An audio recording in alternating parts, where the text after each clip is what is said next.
सिख।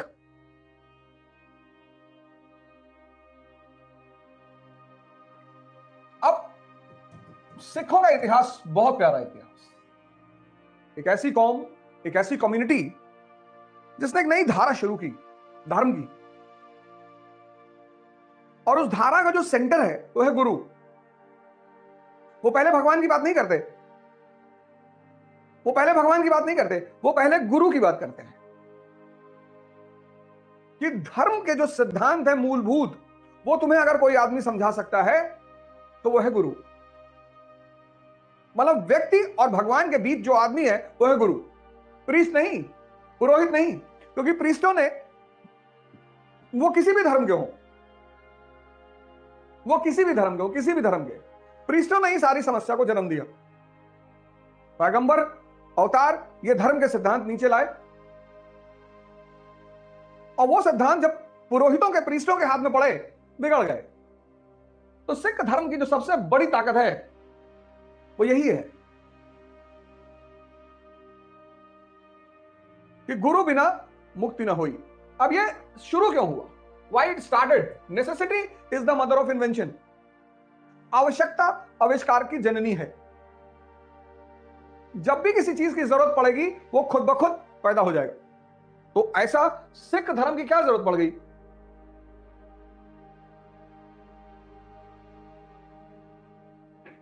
अब सवाल यह उठा कि सिख धर्म की क्या जरूरत पड़ गई। तो सिख धर्म की जो शुरुआत है वो है 1469, गुरु नानक देव जी का जन्म। यानी कौन सी सेंचुरी? 15th century.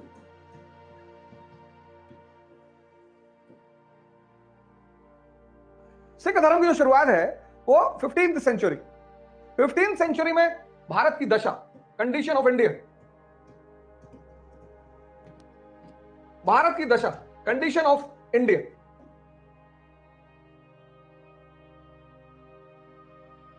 क्या है कंडीशन? सेंट्रल अथॉरिटी खत्म हो चुकी है।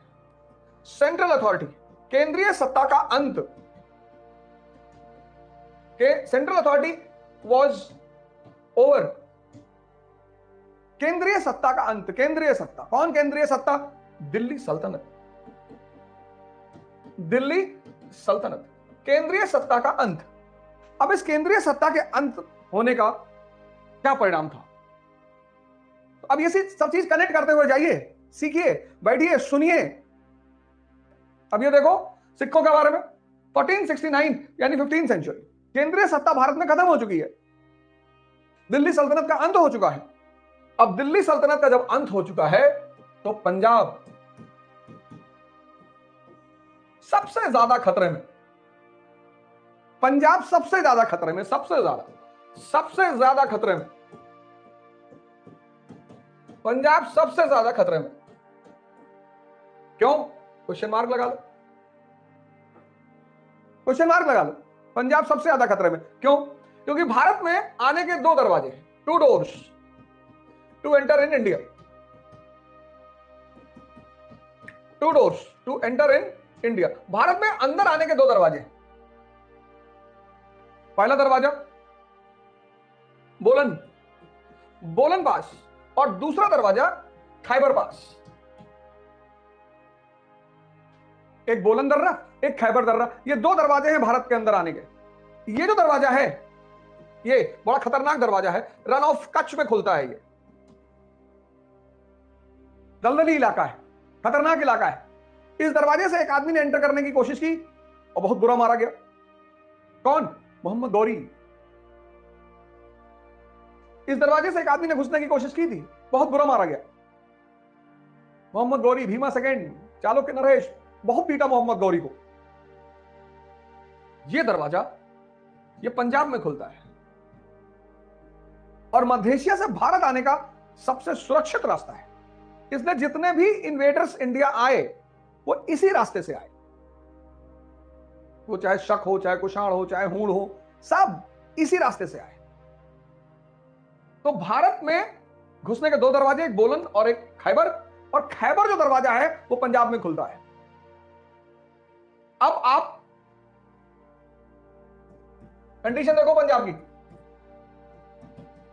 दिल्ली की सत्ता का अंत, दिल्ली की सत्ता का अंत,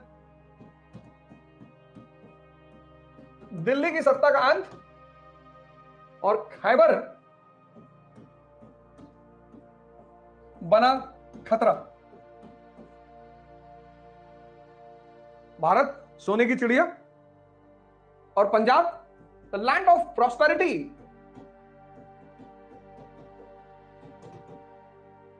समृद्धि का क्षेत्र, पंजाब लैंड ऑफ प्रॉस्पेरिटी।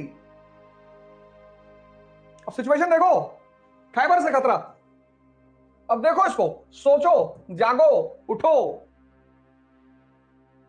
यही तो मैं चाहता हूं कि तुम इस चीज को सोचो और देखो। दिल्ली की सत्ता का अंत, कौन सा ईयर? 1469 का समय चल रहा है।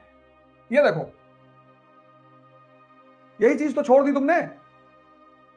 अब ये पूरी पिक्चर सामने रखो कि 1469 का समय है, दिल्ली की सल्तनत का अंत हो चुका है, दिल्ली सल्तनत खत्म हो चुकी है, खैबर से खतरा है, मध्य एशियाई और पंजाब लैंड ऑफ प्रॉस्पेरिटी, समृद्धि का क्षेत्र है। और इस समय का पंजाब कुरीतियों का शिकार। पंजाब किसका शिकार? Social evils. आपके सर पे खतरा मंडरा रहा है और आप सामाजिक कुरीतियों के शिकार हो।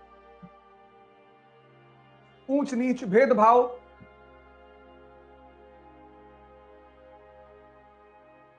आप बटे हुए हो। कोई भी आकर आपको लूट के लेके चला जाएगा, कोई भी आपके घर में 50 करोड़ रुपया रखा हुआ है, आपका पूरा घर आपस में लड़ रहा है, पिताजी है ही नहीं और आपके घर का दरवाजा खुला हुआ है। अब तो कोई भी आके लूट लेगा ना। ये है नेसेसिटी, ये है आवश्यकता। भाई कबीर भी इसी समय रहे, पर वो धर्म नहीं बन पाया। तो कबीर थे कहां पे? बनारस में। वहां जरूरत ही नहीं। बनारस तक पहुंचते पहुंचते तो भारतीय जो आक्रांता बाहर से आता था, वो बनारस से पहुंचते पहुंचते गुटखा खाने लगता था। यही के रंग में रंग जाता था वो।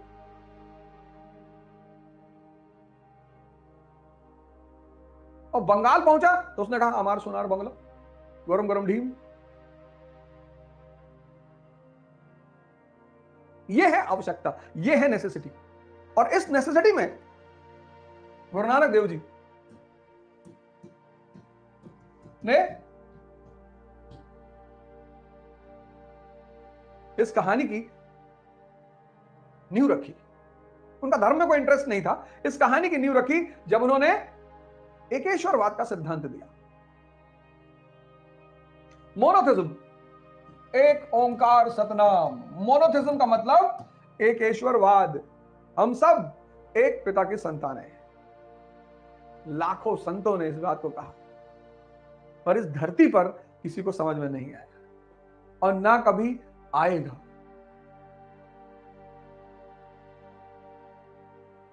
ना कभी आएगा। अब इलाहाबाद में एक आदमी की हत्या हुई, अब वो जात से दलित है, अब कोई आवाज नहीं उठा रहा है। अब कोई आवाज ही नहीं उठा रहा है क्योंकि उससे राजनीतिक फायदा नहीं है।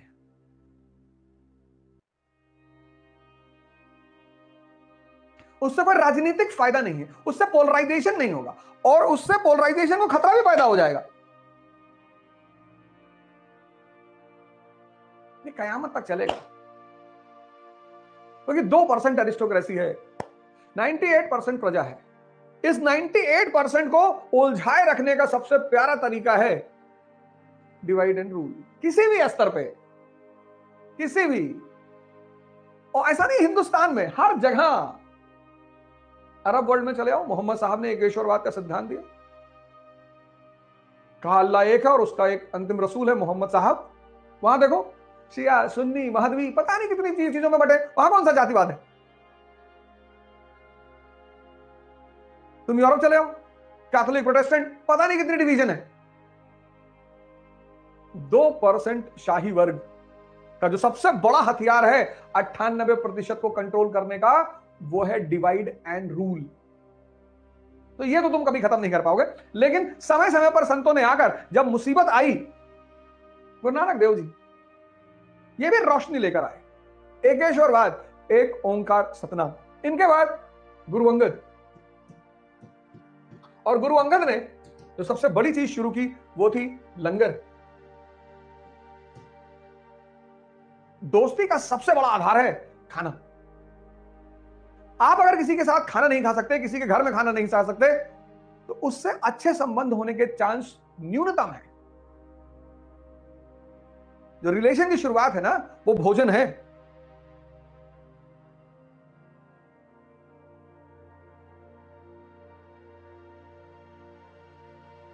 तो प्रेम की शुरुआत है वो भोजन है। कि आज रात का डिनर मेरे साथ, लंगर। कि तुम किसी भी जाति के हो, हिंदू हो, ब्राह्मण हो, दलित हो, जो भी हो, सब साथ में बैठ के खाना खाएंगे। इसके बाद आए गुरु अमरदास। इन्होंने सामाजिक नियम दिए, सामाजिक सोशल रूल्स, और उसमें सबसे अहम रूल था विवाह का। सामान्य विवाह पद्धति, सामान्य हिंदुस्तान में विवाह गरीब मां बाप के लिए कितनी बड़ी चुनौती है, और अमीर मां बाप के लिए दिखावा है, हैसियत का। 50-50 करोड़ रुपया शादी में खर्चा कर दिए। 50-50 करोड़, और बेबी और बाबा 2 दिन साथ में नहीं रह पाए। 50 करोड़। हवाई जहाज से दूल्हा आ रहा है, हेलीकॉप्टर से फूलों की वर्षा हो रही, और वो बेबी और बाबा जिनकी शादी हुई वो 2 दिन साथ में नहीं रह पाए।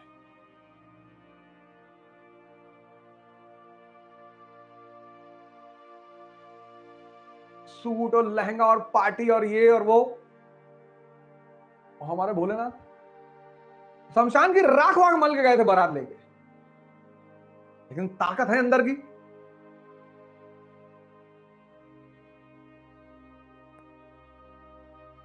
सामाजिक नियम, विवाह के नियम, सामान्य से नियम। विवाह है, 10 आदमी को बुला लो, मंदिर में खड़े हो जाओ, प्रभु को साक्षी मानकर विवाह कर लो, खत्म। 10 लोग आदर खाना वाना खिलाओ, एक दूसरे को जाओ।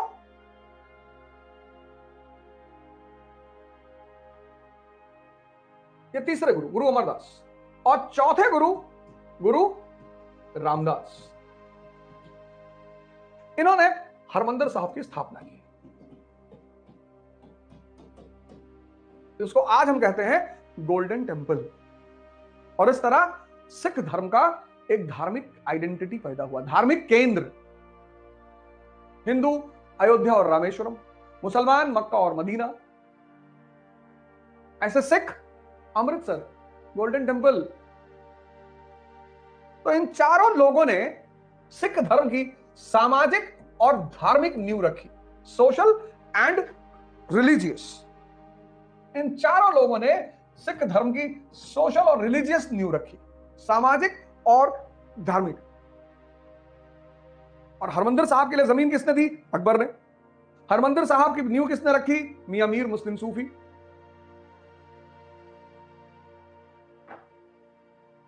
तो ये 4 गुरुओं ने सिख धर्म की सामाजिक और राजनीतिक नींव रखी।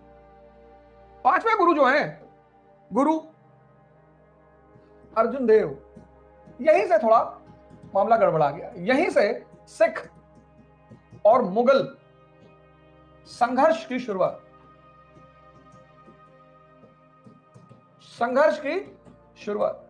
क्वेश्चन मार्क लगाओ, क्यों, क्या वजह थी सिख और मुगल संघर्ष की शुरुआत? अब आइडेंटिटी पैदा हो रही है, बड़ी अच्छी बात है, लेकिन आइडेंटिटी अगर राज्य के लिए खतरा बन जाए या राज्य को चुनौती दे दे तो राज्य बर्दाश्त नहीं करेगा। गुरु अर्जुन देव ने सच्चे बादशाह की उपाधि ली। सच्चा बादशाह, यह सूफियों की, संतों की परंपरा रही है, तो वो कोई माइंड करने वाली बात नहीं थी। स्वामी रामतीरथ अपने आप को बादशाह कहते थे। हिंदुस्तान में बहुत सारे संत स्वयं को भगवान कहते हैं, कोई बात नहीं। दूसरा काम जो गुरु अर्जुन देव ने किया, अपने शिष्यों की कमाई का 1/10 कंपलसरी कर दिया। कहा जितना कमा रहे हो उसका 1/10 हमें दोगे। अब दान जो है वो कंपलसरी नहीं किया जा सकता। कंपलसरी क्या है? टैक्स। भाई आपके शिष्य हैं, आपको दान दे रहे हैं, तो वो कंपलसरी नहीं किया जा सकता, वो स्वेच्छा है। अगर आप कंपलसरी कर रहे हो, इसका मतलब आप अथॉरिटी बनने की कोशिश कर रहे हो। लिख लो यहां पे 1/10 शिष्यों की आय का 1/10 कंपलसरी देना ही है। और दान कंपलसरी नहीं हो सकता। कंपलसरी क्या हो सकता है? टैक्स।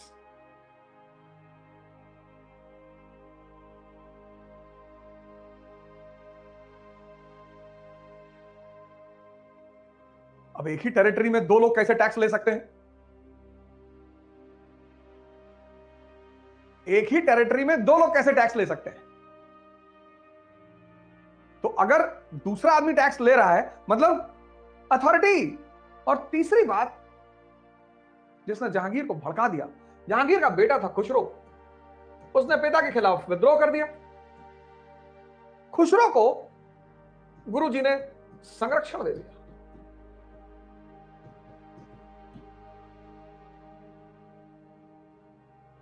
अब आप संत हैं, महात्मा हैं,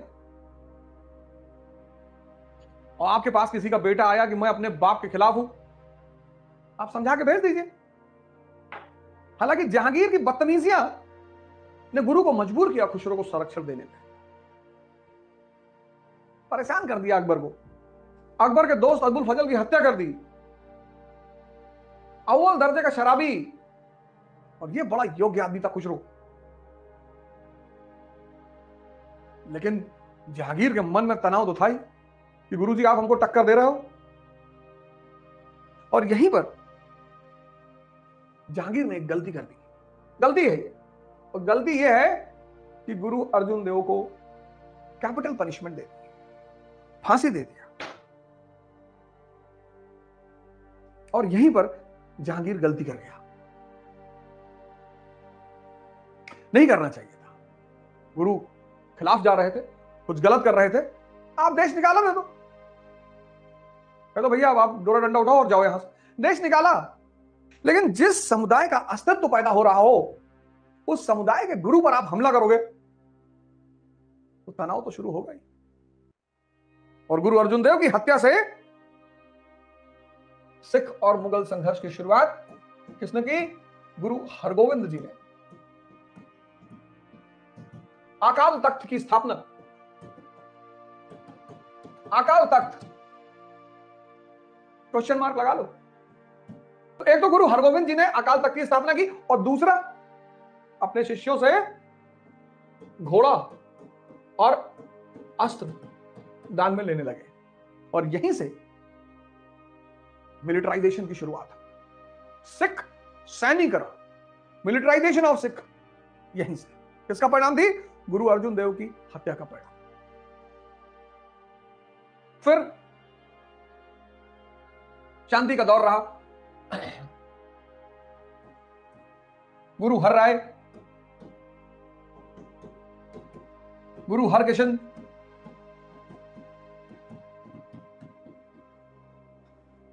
शांति का दौर रहा। गुरु हरगोविंद जी का भी थोड़ा सा मसला हुआ शाहजहां के साथ, लेकिन फिर वो मामला शांत हो गया। फिर ये दो गुरु रहे हमारे, गुरु हर राय जी रहे, गुरु हरकिशन जी रहे, शांति का माहौल बना रहा। औरंगजेब के दरबार में भी गए, मसला बिगड़ा गुरु तेग बहादुर जी से।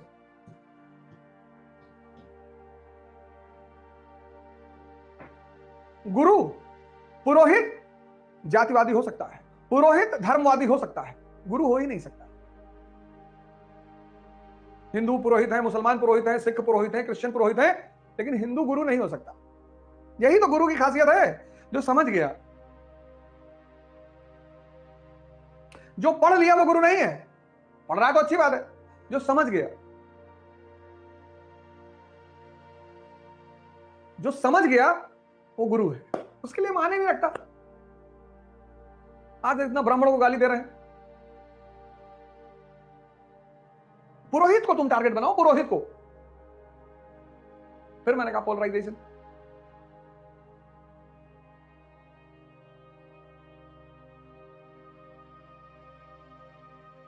ये देखो, गुरु हिंदू नहीं हो सकता, गुरु मुसलमान नहीं हो सकता, गुरु दलित नहीं हो सकता, गुरु ब्राह्मण नहीं हो सकता, हो ही नहीं सकता, नहीं तो गुरु है ही नहीं वो। औरंगजेब का शासनकाल, वजीर खान कश्मीर का गवर्नर, और अपने आका का शह पाके परिवर्तन को बढ़ावा, गैर मुसलमानों को परेशान करना। तो गैर मुसलमान हिंदू वगैरह सवाए गुरु जी के पास कहे साहब परेशान कर रहा है साहब, परिवर्तन कन्वर्जन की बात। कन्वर्जन का जो नियम है मैं बता चुका हूं, कन्वर्जन हर धर्म में है, अच्छा है। कन्वर्जन मतलब इंद्रियों से चेतना पर आना। सिद्धार्थ इंद्रियों पर है, बुद्ध चेतना पर, असीम इनफाइनाइट के साथ है। नरेंद्र इंद्रियों पे है, स्वामी विवेकानंद चैतन्य। यह है रियल कन्वर्जन, इंद्रियों से सेंसेस से कॉन्शियस पर जाना, फाइनाइट से इनफाइनाइट पे जाना, यह है कन्वर्जन। अच्छी चीज है, सारे धर्म का मूल है कन्वर्जन। यह कन्वर्जन नहीं है श्यामलाल से शमसुद्दीन हो गए, यह कन्वर्जन नहीं है कि श्यामलाल से सैमुअल हो गए, ये सब कन्वर्जन नहीं है। लेकिन मैंने तुमसे कहा कि तुम इस सब चक्कर में मत पड़ना।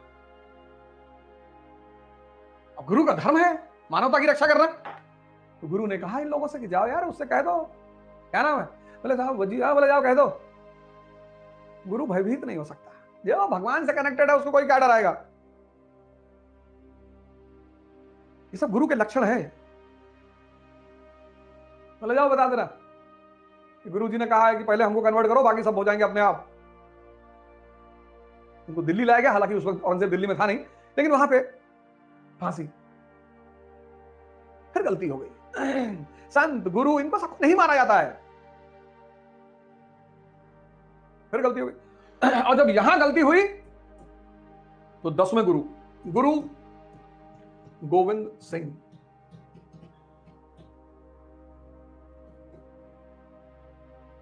और यहां उन्होंने तो सबसे बड़ा काम किया, वो खालसा की स्थापना की। प्योर, खालिस कहते नहीं, खालिस, खालिस मतलब प्योर। तो जो खालिस्तान की अवधारणा है वो है शुद्ध लोगों का शासन, जैसे राम राज्य है, इस्लामिक राज्य। इस्लामिक राज्य का मतलब यह नहीं कि सलमान खान और शाकिर और सुलेमान इनका शासन होगा, नहीं नहीं। इस्लामिक राज्य का मतलब है कि जो व्यक्ति हार्ट से शुद्ध है। राम राज्य, इस्लामिक राज्य, खालिस्तान, इसको उल्टा लिया, कहते हैं खालिस्तान मतलब जहां से सरदार रहते हो, ऐसे थोड़ी होता है। सब बड़े अच्छे कॉन्सेप्ट हैं, इनको बिगाड़ दिया गया। खालिस्तान सब बिगाड़ दिया गया। खालसा शब्द का मतलब है प्योर। प्योर कोई भी हो सकता है, हिंदू हो सकता है, मुसलमान हो सकता है, कोई भी हो सकता है। लाल बहादुर शास्त्री राम राज्य के नेता है, कुर्ता फटा हुआ है, चीन गए हुए हैं। भारत के प्रधानमंत्री का कुर्ता फटा हुआ ऊपर से, चीन गए हुए हैं। खालसा प्योर, मानवता की सेवा के लिए। बड़ी जबरदस्त कहानी है गुरु गोविंद सिंह की, मध्यकाल की हिस्ट्री पढ़ाऊंगा तो मैं बढ़ाऊंगा। और गुरु गोविंद सिंह जी ने कहा कि अब सिंह टाइटल यहीं से शुरू हुई, बोले मैं किसी को भी शेर बना दूंगा। सब जाति धर्म के लोगों को दीक्षित किया इन्होंने, मुसलमान इनके साथ, दलित इनके साथ, ब्राह्मण इनके साथ। बोले तो क्या, अरे बोले आप खड़े हो जाओ एकदम, जो बोले सो निहाल, सत श्री अकाल, चलो तलवार। क्या करें साहब, बोले करें नहीं, मानवता की रक्षा करना है। बोले जी सरकार, कोई भी लूट रहा है, कोई भी बहन बेटी की जान खतरे में है, इज्जत खतरे में है, वहां तुम्हें खड़ा होना है। तुम्हें यह नहीं देखना है कि तुम सिख हो, वो मुसलमान स्त्री है, वो हिंदू स्त्री है, वो दलित स्त्री है। 1.25 लाख से एक लड़ावा, बड़ी कुर्बानियां दी इन्होंने, बहुत। जब जरूरत, आवश्यकता, necessity is the mother of invention. राज्य बेवकूफी की हरकतें कर रहा है तो संत को तलवार उठाना पड़ गया, जरूरत है, वरना संत क्यों तलवार उठाएगा। अगर राज्य अपनी जिम्मेदारियों को कायदे से कर रहा है तो संत उठाएगा ही नहीं। संत क्यों निर्वहन करेगा, क्यों आएगा राजनीति में। अगर राज्य अपनी जिम्मेदारियों को कायदे से, संत वहीं पर राजनीति में आएगा, संत वहीं पर हथियार उठाएगा, वो उसकी मजबूरी है। वो चाहे तो मोहम्मद साहब को ले लो, चाहे भगवान कृष्ण को ले लो, चाहे गुरु गोविंद सिंह जी को ले लो, और चाहे योगी आदित्यनाथ को ले लो। संत जब भी, उसको जरूरत ही नहीं है, उसको जरूरत ही नहीं है। लेकिन जहां भी ये दुनियावी लोग अपना दायित्व निर्वाह नहीं कर पाएंगे, वहां किसी आदमी को आना पड़ेगा।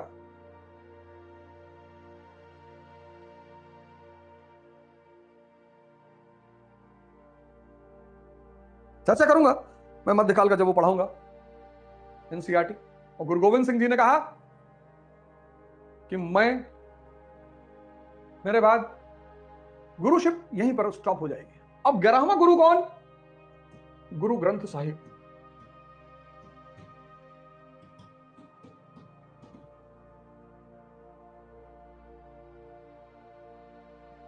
बड़ी लड़ाई चली औरंगजेब से, मुगलों से बहुत लड़ाई चली। उसके पीछे राजनीतिक कारण भी थे, धर्म नहीं था, धर्म तो मुद्दा ही नहीं था। राजनीति, मैं चर्चा करूंगा उस पर। राजनीतिक मुद्दे थे। और 1708 में गुरु के एक शिष्य ने गुरु पर हमला कर दिया।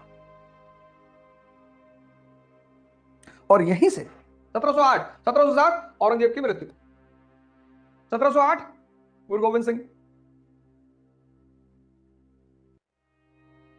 और यहीं से सिखों की कमान आ गई बंदा बहादुर के हाथ में। बंदा बहादुर 18वीं शताब्दी में पंजाब का नायक, महाराष्ट्र का ब्राह्मण, गुरु का शिष्य है बंदा बहादुर।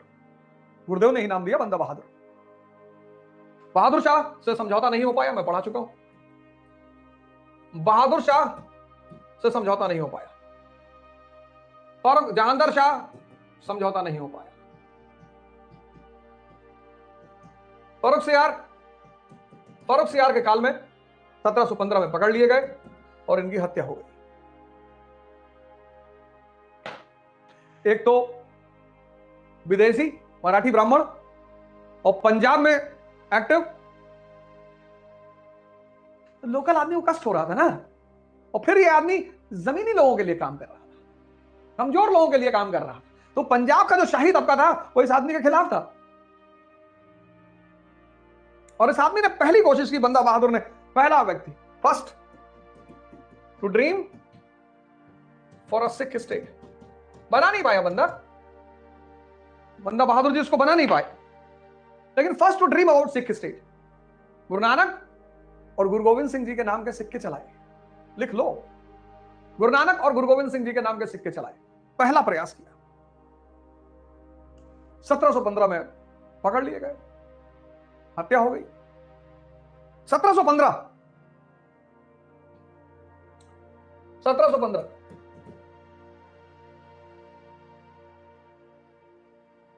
पंजाब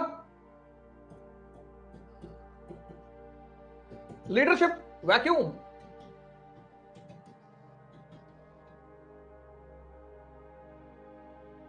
पंजाब में लीडरशिप गायब, दिल्ली खतरे में, अफगानी एक्टिव। ये देखो 1715 अफगानी ईरानी एक्टिव, दिल्ली इनएक्टिव। बीच में Punjab leaderless, land of prosperity. तो अब इनको मौका मिलेगा तो ये भी लूटेंगे, इनको मौका मिलेगा तो ये भी लूटेंगे।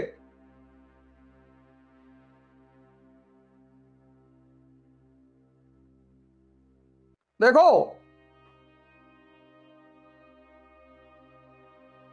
इनको मौका मिलेगा तो ये भी लूटेंगे, इनको मौका मिलेगा ये भी लूटेंगे। तो एक ट्रेडिशन की शुरुआत हुई, गुरुमत्ता।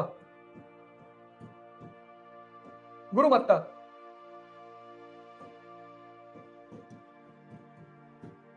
इट्स अ टर्म, आप इंग्लिश में भी लिखो गुरुमत्ता।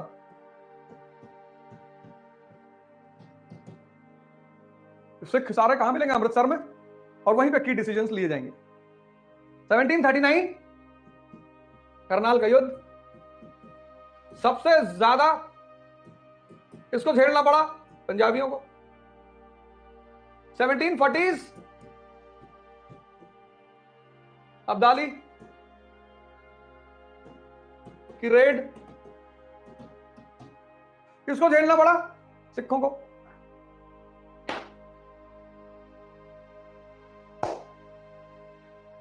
अफगानी आते थे पंजाब, हिंदू मुसलमान औरतों को उठा ले आते थे। तो जो सिख गुरिल्ला थे ये 12 बजे रात में अफगानिस्तान पर हमला करते थे और हिंदू मुसलमान की औरतों को वापस लेकर आते थे। इसलिए किसी सरदार को कभी मत कहना 12 बजे सरदार जी, तुमको गाली पड़ती है। पागल लोग, कुछ पता तो है नहीं किसी सरदार जी 12 बज गए।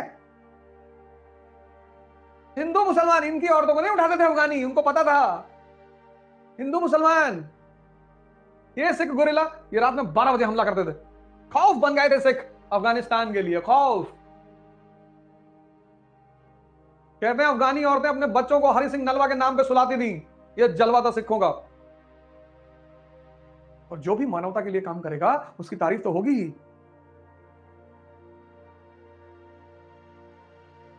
क्यों नहीं होगी तारीफ उसकी? एकदम होगी तारीफ। आज भी मैं किसी गुरुद्वारे के सामने किसी सिख को खड़ा होकर भीख मांगते हुए नहीं देखता ही नहीं। मैं तो कहता हूं लोगों से, कोई सरदार कहीं गुरुद्वारे के सामने भीख मांगते मिले मुझे दिखाना यार। और गुरुद्वारों के सामने मांग कौन रहा है? दूसरे धर्म के लोग। शर्म नहीं आती इनको कि कुछ सीखो उनसे। हालांकि कभी कभी ये स्वाभिमान अभिमान को भी पैदा करता है। मैंने बहुत बार देखा सिखों को कि तो बड़ा पब्लिसाइज करते हैं। नहीं करने की जरूरत है। आप जो दान पुण्य कर रहे हो वो परमात्मा देख रहा है। किसी को भी अपने दान पुण्य को सोशल मीडिया पर नहीं डालना चाहिए। आप किसके नाम पे कर रहे हो? परमात्मा के नाम पे। वो देख रहा है ना।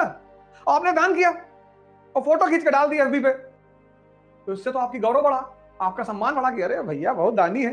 तो आपने जिसलिए दान किया कि मेरा नाम बढ़े, मिल गया, तो आप भगवान से क्या लोगे? इसलिए सभी धर्मों ने कहा है गुप्त दान। तुम्हारा दान किसी को पता ना चले।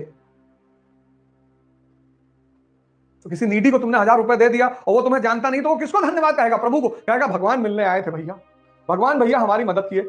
तो जब वो बार बार भगवान का नाम लेगा तो भगवान तुम्हारा नाम लेगा। सोशल मीडिया पे दो केला लिए हुए दिखा रहे। इस दुनिया में हर आदमी भिखमंगा है, सब भगवान से मांग रहे हैं। तो कोई हमसे मांग रहा है, हम भगवान से मांग रहे हैं, तो दोनों तो भिखमंगे हुए। और एक भिखमंगा दूसरे भिखमंगे को कुछ देके अगर सोशल मीडिया पे डाले, दाता एक राम भिखारी सारी दुनिया। दाता एक राम, दाता। इकरा IAS के साथ अब युवा पकड़ेगा यूपीएससी में बेहतर प्रिपरेशन की रफ्तार, क्योंकि इकरा IAS लाए हैं यूपीएससी CSC 2024 के लिए ऑनलाइन और ऑफलाइन बैचेस, जिसके लिए आएंगे दिल्ली से एक्सक्लूसिव झा सर, ओझा सर, संजय सर, रबानी सर और शेखर सर जैसे 20 साल के experienced faculties. Join our new offline batch for NCERT Basics and GS Pre-Com Mains at Ikra IAS Kanpur. Starts from 4th March. You can also join our new online batch at ikraias.com.